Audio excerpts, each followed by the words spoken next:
concentré sur le débat, je vous le dis, je suis là pour choquer. Si tu nous dis que Rudy Garcia, il a le niveau pour entraîner le Napoli, alors Balerdi, il a le niveau pour jouer au Real Madrid. Rodrigo, sa hype, elle a duré 2 matchs la saison dernière. Mbappé, aujourd'hui, il est plus populaire que l'équipe de France et que Didier Deschamps. Mbappé, demain, il monte au créneau. Il dit Deschamps, c'est une pompe.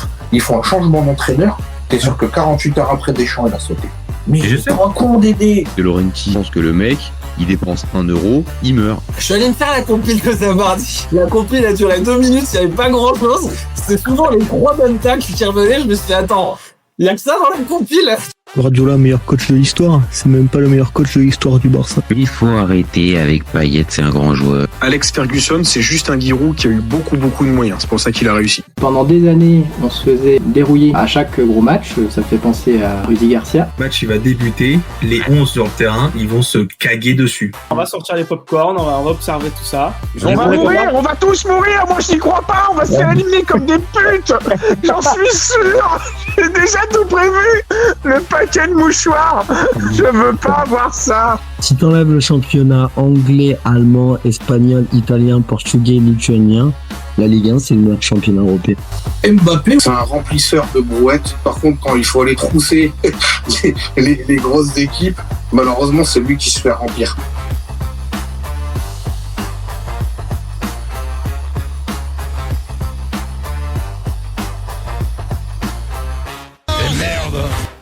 Salut à tous, super content de vous retrouver pour un nouveau débat du FC Copain pour le Mondial 2026. Alors, là aujourd'hui, ça va, c'est un petit débrief normal. Bon, 20h30, c'est un peu tôt généralement pour nous amateurs de foot, mais on est dans les horaires classiques. On est plutôt dans les horaires classiques aujourd'hui pour faire ce petit débrief. Comme d'habitude, les copains, vous commentez, vous likez, vous partagez, vous réagissez, donnez vos tops, vos flops, allez-y. C'est toujours plus sympa si on fait le débat ensemble que moi tout seul de mon côté. Et puis, si vous découvrez la chaîne, allez-y, abonnez-vous. C'est ce qui nous donne de la force et c'est ce qui nous donne envie de continuer, les copains, jour après jour, alors qu'on a des montagnes de matchs. On va commencer. Voilà, c'est bon. On va commencer à rentrer tout de suite dans le sujet, comme d'hab, les copains. On a un autre match qui nous attend dans une demi-heure, donc on va y aller. 4-0. 4-0 pour nos amis espagnols. Il n'y a pas eu match. Il n'y a pas eu match du tout. Franchement. Alors je dis pas que le match était pas sympa. Je dis pas que le match était pas sympa à regarder, loin de là. C'était sympa, ça a joué. Le 4-3-3 lancé par De La Fuente, force est de constater qu'il est intéressant. Alors il y a pas encore Nico Williams sur le côté gauche, mais Baena a fait pour moi un bon match. Et puis évidemment, ça te change tout quand tu peux aligner Lamine Yamal. C'est évident, on va en reparler pendant ce débat, mais cette Espagne, elle peut avoir des raisons d'espérer à partir du moment où elle a Yamal dans l'équipe. Voilà. J'invente peut-être pas grand chose, j'invente pas l'eau chaude, mais cette équipe-là, elle a pas la même tête. Elle a pas la même tête que celle qu'on a vue contre le Cap-Vert. Alors certes, il y avait des occasions contre le Cap-Vert. C'est pas à ce niveau-là, mais c'est juste au niveau de l'efficacité, au niveau de ce que te provoque un Lamine Yamal chez l'adversaire. Ouais, il y a pas de commune mesure dans l'effectif, en tout cas espagnol, au moment où on parle. Et je pense qu'il n'y en aura pas parce que on parle d'un joueur rare quand on parle de Yamal. Le reste, le milieu de terrain, après c'est chacun ses goûts, mais Pedri, Rodri, Olmo, pas mal quand même, les gars. C'est quand même assez sympa comme formule pour animer ton milieu. Entre Rodri, plaque tournante, et Pedri, Olmo, qui sont capables de pouvoir jouer juste dans les intervalles techniquement qui sont largement au-dessus de la moyenne. Si les trois ils sont physiquement aptes. On va pas se mentir, hein, ça fait partie des meilleurs milieux de la compétition, hein. On a parlé il y a quelques jours des Pays-Bas qui avaient eux aussi un énorme milieu avec De Jong, Reinders et Gravenberch. Là, le milieu espagnol, franchement, les copains, c'est du haut niveau, hein. Franchement, alors évidemment, pour ce type de match, bon, bah, c'est difficile d'arriver à les noter. Voilà, c'est les notes, c'est les notes de base qui sont juste mises en fonction des performances sur le terrain. Il n'y a pas de vrai affinage au niveau des notes. Mais oui, peut-être Pedri, comme c'est marqué, peut-être un ton en dessous. Mais voilà, il y a tellement pas d'opposition en face parce que bah l'Arabie Saoudite, elle est pas venue pour jouer en fait. Elle est pas venue pour jouer une demi-seconde. Vous avez juste à voir le schéma qui est proposé. On est en 5-4-1. On est là juste pour essayer de bétonner le plus possible. Et à partir du moment, et ça arrive très souvent, et même dans cette Coupe du Monde, ça arrive, tu viens avec le plan défensif, tu prends le but au bout de la 10e, bah qu'est-ce que tu fais? Voilà. Donc là, les Saoudiens, ils nous ont expliqué bah un peu la même chose que je sais pas, je pense les Qataris aussi, qui étaient venus avec cette idée de faire le match nul et de casser et enfin, pas de casser, mais de casser le rythme et d'être extrêmement défensif. Bon bah quand tu joues face à l'Espagne, c'est un plan de jeu, c'est une tactique, mais à l'arrivée, bah ça donne quoi? Ça donne défaite 4-0. Et si on est très méchant, le match il a duré 25 minutes. Parce qu'à partir du moment où Yamal marque le premier, déjà, la stratégie, je l'ai dit, elle prend un coup. Mais alors, les 2 buts en 3 minutes de Yarzabal à la 21e et 24e, bon, merci, au revoir, quoi. Merci, au revoir. Donc là, l'Espagne, à la différence du match contre le Cap-Vert, elle a réussi à avoir l'efficacité. On pourra toujours se dire, moi, c'est ma vision des choses, que forcément, Yamal, il a sa part de responsabilité là-dedans. Donc, c'est-à-dire que le but qu'il marque, c'est pas tant qu'il est extraordinaire, le but. Voilà, il est à la retombée d'un centre de Oyarzabal. Il la met bien, pas de problème. On est content pour lui. Mais c'est sur, voilà, cette efficacité, ce petit niveau, ce grand niveau, par rapport à ses coéquipiers. Oui, il fait que, je le dis depuis le départ, ça te change un match. Yamal dans ton équipe, ça te change l'équipe, ça te change la phase de ton jeu. Et voilà, je le place, mais dites-moi ce que vous en pensez dans le chat. Mais pour moi, oui, ça change tout pour la Roja. Ça change tout. Et on l'a bien vu pour ce premier match où face au Cap-Vert, les occasions elles sont là. Le jeu, il y en a. On ne peut pas dire véritablement que l'Espagne balbutie son football, elle joue, mais par contre, elle allie pas l'efficacité. Et force est de constater que première titularisation, il est là, 10 minutes, il arrive à marquer, il arrive à te débloquer le match. Alors après, si on est très factuel, à partir du moment où il y a 3-0, bon, le match commence à devenir un peu plus pas terne, mais un peu moins intéressant. Et je pense que c'est assez logique. L'Espagne s'est dit véritablement, enfin, ils se sont dit on va fermer, enfin, pas on va fermer, mais on va gérer tranquillement notre avantage. Début de deuxième, ça marque en plus le 4e sur un CSC. Bon là, c'est terminé quoi. Vraiment. Et logiquement, De La Fuente va faire sortir et Oyarzabal et Yamal. Donc, il fait rentrer Pino et Torres, Ferran Torres et Jérémy Pino. Et c'est là où, oui, les copains, on va être clairs, quand il fait ces changements-là de La Fuente, bon, l'équipe redevient un peu normale. Elle redevient forte, hein. Elle redevient forte, il y a de la maîtrise technique, il n'y a pas de problème là-dessus. Mais elle redevient un peu moins spectaculaire. Est-ce que c'est juste les deux profils ou c'est l'équipe en elle-même qui s'est dit bon, on s'est facilité le match, on gagne 3-0, est-ce qu'il y a besoin, est-ce qu'il y a matière d'aller en coller 6, 7, 8, aller faire le match? Je pense pas. Je pense pas. Cette Coupe du Monde à 48, elle est plus longue.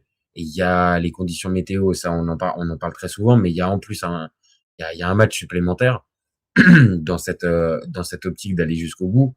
Donc il y a de la gestion. Forcément, il y a de la gestion et De La Fuente, je peux pas m'empêcher de penser que là, il était dans la gestion, 3-0. L'équipe en face, en plus, est pas dangereuse parce que regardez les stats, les 0,14 de XG,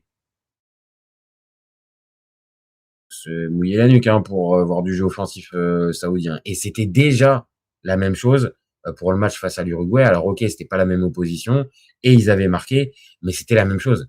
C'était une équipe saoudienne qui d'abord, avant toute chose, défendait. Et comme je l'ai dit, face à cet adversaire, bah tu joues l'Espagne, c'est très bien, mais le plan de jeu il s'effondre au bout de 10 minutes. Et qu'est-ce que tu fais? Bah tu peux rien faire. Parce que je regarde, je suis pas un expert du football saoudien. Il y a 2 changements à la mi-temps de la part du sélectionneur Georgios Donis, du sélectionneur saoudien. Et après il y en a 2 autres à la 60e. Mais on a bien vu, ça a pas influé sur grand-chose en fait. Ça a même pas influé en fait. Ça a même pas influé parce que voilà, la deuxième mi-temps, c'est de la maîtrise au long cours quoi. C'est un long fleuve tranquille. Il y a pas réellement de danger. Et l'Espagne, elle est en maîtrise. L'Espagne est en maîtrise, elle est en gestion. Donc c'est difficile en fait d'analyser ce match. Et d'ailleurs, je vous le dis les copains, j'ai mis une note au match qui pourrait être plus élevée parce que on a eu 4 buts et tout ça. Et moi je mets pas plus de 6 hein. Je mets pas plus de 6 parce que ah ouais, la deuxième mi-temps, on s'est fait chier. Désolé hein, mais on s'est quand même ennuyé ferme. À partir du 4e qui arrive en plus super tôt à la 49e, il n'y a plus rien du tout. L'Espagne, elle attend juste une seule chose, c'est que le match se termine. Et les Saoudiens, on n'a même pas la sensation. Je sais pas si vous avez vu le match hier, par exemple, des Pays-Bas contre la Suède. Bon, bah, les Suédois, ils perdaient. Pas de problème. Mais, ils ont continué de jouer, en fait. Et même à 3 ou à 4-0, ils continuaient d'attaquer. Là où les Saoudiens, ils ont rien proposé. Donc, le 4Z, il est mérité. Ils auraient même pu en prendre un 5e à la fin avec Ferran Torres. Mais il a été signalé hors jeu. D'ailleurs, petite précision, 5 minutes pour aller nous sortir un hors jeu, en plus à 4-0, à la 93e minute. Bon, les gars, c'est pas obligé d'être dans le détail comme ça. Bon, on perd du temps. Mais en plus, voilà, ça aurait pu se terminer par un 5Z. Vraiment, cette équipe saoudienne, extrêmement déçu par eux. Alors, je dis pas que je misais vraiment beaucoup. Je dis pas que j'en faisais un outsider. Mais vraiment, cette équipe-là, elle mérite pas de passer le 16e de finale. Que ça soit ou l'Uruguay qui a beaucoup plus montré pendant le match, ou que ça soit le Cap-Vert qui a été plutôt étonnant et résilient face à l'Espagne. Franchement, je préfère ça que l'Arabie Saoudite. L'Arabie Saoudite, vraiment, c'est pas beau ce qu'on voit, ce qu'on voit d'eux. Maintenant, je vous le replace, hein, mais au cas où on s'attendrait à autre chose, à partir du moment où une équipe elle arrive en 5-4-1, je vois pas comment on peut avoir autre chose que oui, j'allais dire une bouillie de football, je suis peut-être un peu dur, mais je vois pas comment on peut avoir autre chose que une équipe qui propose rien, quoi. Donc non, les Saoudiens, hormis vraiment s'ils se rattrapent complètement contre le Cap-Vert, non, ça va retourner à Riyad et c'est très bien. Honnêtement, on regrettera pas, rien à voir avec les Saoudiens, j'ai rien contre les Saoudiens, mais alors là, ce jeu-là. Bon, petit focus sur l'homme du match, parce que bon, il a joué 45 minutes. mais il a eu le temps en 45 minutes de se coller un doublé et de mettre une passe décisive pour Yamal, donc c'est le qui a débloqué le match. On en parle peu de ce gars, on en parle peu parce que Sociedad, parce que il a pas un tempérament de gars exubérant, on n'est pas sur une star en puissance. C'est un gars, je reprends son âge, qui a déjà 29 ans. Oyarzabal, voilà, on va pas se mentir, c'est pas maintenant qu'il va devenir extrêmement bankable. Par contre, la réalité, c'est qu'il fait du bien, quoi. Et même si toujours ce poste de numéro 9, ça me fait bizarre parce que c'est pas un vrai 9, parce que il a pas le profil du gars qui peut couper les trajectoires, être bon de la tête, et faire remonter le bloc. Mais c'est un autre type de 9, en fait. C'est un autre type de 9, beaucoup plus technique, qui participe beaucoup plus au jeu. Et force est de constater, c'est pas la première fois qu'on voit un Oyarzabal qui est décisif avec la Roja. Donc bien sûr, on a tous tendance à penser, et assez logiquement, que Lamine Yamal, c'est celui qui change tout pour la Roja, pas de problème. Mais on va quand même être obligé à un moment de parler de ce gars-là, en fait. Enfin, on en a déjà parlé, on en parle, mais il arrive toujours derrière les joueurs un peu spectaculaires, comme Yamal, comme Williams, même comme les gars du milieu de terrain. Mais Oyarzabal, c'est une réalité en 2026. Putain, qu'est-ce qu'il est bon, quoi. Qu'est-ce qu'il est bon. Et si on pose la question de savoir jusqu'où peut aller cette Espagne 2026 dans le mondial, forcément que l'ami Oyarzabal, il est à prendre en considération dedans, hein. Il est forcément à prendre en considération. Donc bien sûr, je ne dis pas que dans sa manière de dans sa manière de faire, il est parfait et que c'est le meilleur 9. Oui, bien sûr que Kane a plus de qualité, Haaland, Mbappé, c'est particulier, mais ok. Mais par contre, dans ce jeu-là, dans cette équipe-là qui redouble les passes, qui est en capacité de pouvoir forcer n'importe quel verrou par le jeu, mais les gars, Oyarzabal, il est indispensable. Il est indispensable. Et pourtant, je le dis, c'est pas à lui dont on pense directement. On a tendance à se dire, bon, bah oui, Yamal, oui, Nico Williams, oui, tous ces gars-là. Bien sûr, j'enlève pas ça. Mais par contre, Oyarzabal, ouais, franchement, c'est un peu le coup de cœur de ce match-là. C'est le gars qui est, ah oui, qui est indispensable au jeu de La Fuente. Et pour aller loin dans cette compète, bah forcément, tu vas en avoir besoin. Donc le fait que De La Fuente à la mi-temps le sorte, lui et Yamal, montre que oui, on compte véritablement. C'est pas que moi qui me fais c'est pas une vue de l'esprit de ma part, mais on compte vraiment sur lui. On compte vraiment sur lui. Et quand on regarde maintenant le classement, parce que c'est ça aussi qui nous importe là maintenant à quelques jours de la fin du premier tour. Bon, bah là, l'Espagne, elle s'est qualifiée. Alors, je sais pas si officiellement, mathématiquement, c'est déjà le cas. J'en sais rien. Mais là, avec ce 4-0, avec ces 4 points marqués, et pour l'instant, 3 équipes à 1 point, l'Espagne, elle s'est enlevé tout nœud au cerveau qu'on aurait pu et qu'on a pu voir après le match contre le Cap-Vert, où justement Vozinha avait fait un match complètement dingo avec un nombre d'arrêts de dingue et une prestation folle. Bon, on peut mettre ça sous le coup de l'accident, en fait, et que cette Espagne, en fait, elle est bien lancée, en fait. Il y a pas de problème à ce niveau-là. On a une Espagne qui ah ouais, va tenir son rang pour moi. Va tenir son rang de favori. Là où on pouvait se dire, et si ça prend pas.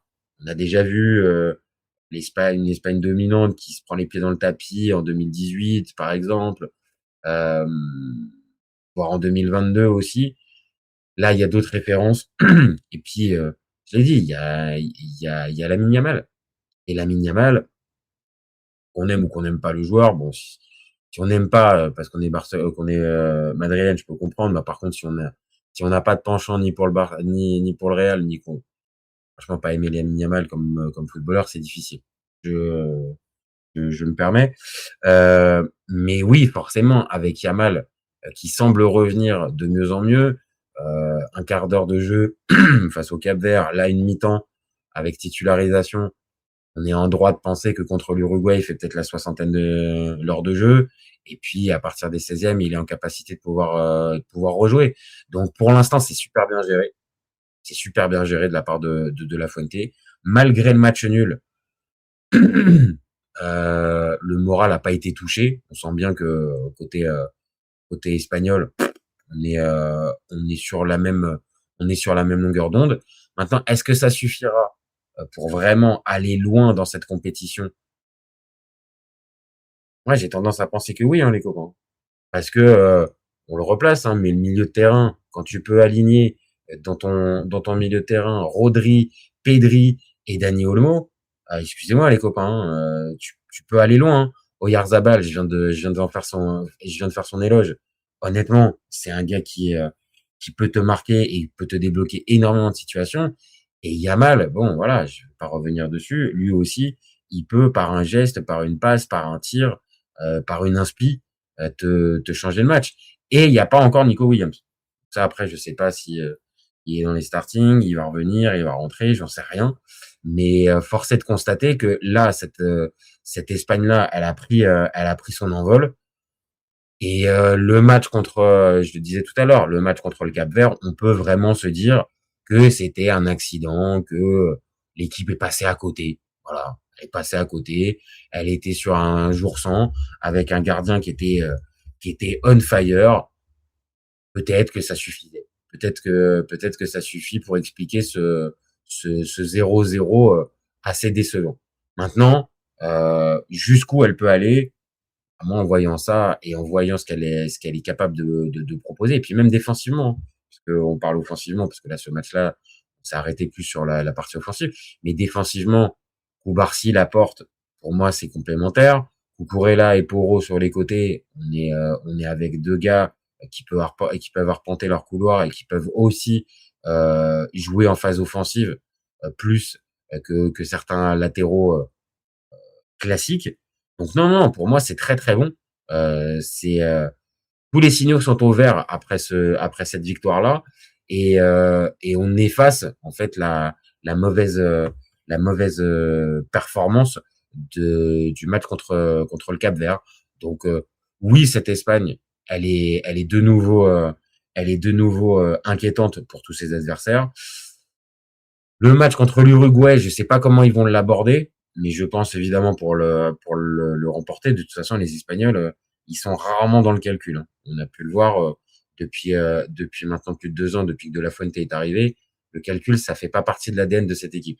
Donc je pense que contre l'Uruguay, ça va essayer de prendre les 3 points comme ils en ont l'habitude. Et puis on verra bien ce que ça va donner à partir des 16e, où là on va rentrer vraiment dans le vif du sujet de la compétition, et on va voir ce que cette Espagne a dans le ventre. Maintenant, voilà, fallait faire le boulot dans cette rencontre qui pouvait être piège. Ils se le sont simplifiés super vite. Au bout de 25 minutes, il y avait déjà 3Z. Ça fait sortir les buteurs à la mi-temps. Ça joue au petit trou en seconde. Et bien quand même côté espagnol. On est quand même bien. Quand on regarde la Coupe du Monde. On n'est pas non plus en stress en stress permanent. Et c'est aussi, je pense, la marque de cette équipe, c'est qu'elle s'inquiète pas en fait. Elle s'inquiète pas. Et après, j'avais pas lu tous les journaux espagnols pendant les derniers jours, mais moi j'ai senti en tout cas une sérénité de la part de cette équipe. Voilà, ils savent où ils vont. Le plan de jeu, il est clair. Quand on regarde les stats, dernière chose, voilà, on s'aperçoit plus de 2,78 de XG, 6 grosses occasions, 22 tirs à 3, 67-33 de possess. Enfin bon, ils ont fait leur match, quoi. Ils ont fait leur match. Alpha Blue qui nous fait bonsoir. Salut mon copain. Qu'est-ce que tu as pensé du match espagnol? Est-ce que t'es rassuré par cette perf espagnole, ou bon, tu te dis que c'était trop faible ce que t'as vu en face. C'est pareil, hein, dites-moi en commentaire si vous êtes plutôt dithyrambique sur ce qu'on a vu de l'Espagne, ou au contraire, on mesure, on nuance. Bon, ça reste l'Arabie Saoudite qui venait avec pas d'ambition, donc on va pas s'enflammer. La vraie question pour moi ce soir, c'est comment l'Uruguay n'a pas pu battre l'Arabie Saoudite. Ah non, mais clairement, je te rejoins, Alpha Blue. Cette équipe uruguayenne, dans le jeu, elle était largement au-dessus de l'Arabie Saoudite, est venue avec un plan de jeu ultra minimaliste, et à partir du moment où ils ont marqué les Saoudiens, ça a été vraiment mission ultra compliquée pour les Uruguayens. Mais quand on voit la qualité qu'il y a dans le groupe uruguayen, j'avoue, j'ai du mal à penser que l'Arabie Saoudite ait pu tenir ça. Parce que voilà, l'Uruguay se met dans une situation un peu compliquée pour ce soir. Faut absolument prendre les 3 points contre le Cap-Vert pour se qualifier. Parce que sinon, ça sera contre l'Espagne qu'il va falloir jouer la qualif. Et jouer la qualif contre l'Espagne, pas vous mentir les copains, c'est pas un cadeau. C'est pas un cadeau. Donc je te rejoins Alpha Blue, et savoir aussi comment les Espagnols vont aborder ce match contre l'Uruguay. Mais vu qu'ils ont que 4 points, je pense qu'ils vont le jouer vraiment à fond, et pas dans le calcul. Et comme je l'ai dit, de toute façon, De La Fuente et son équipe, ils sont pas dans le calcul.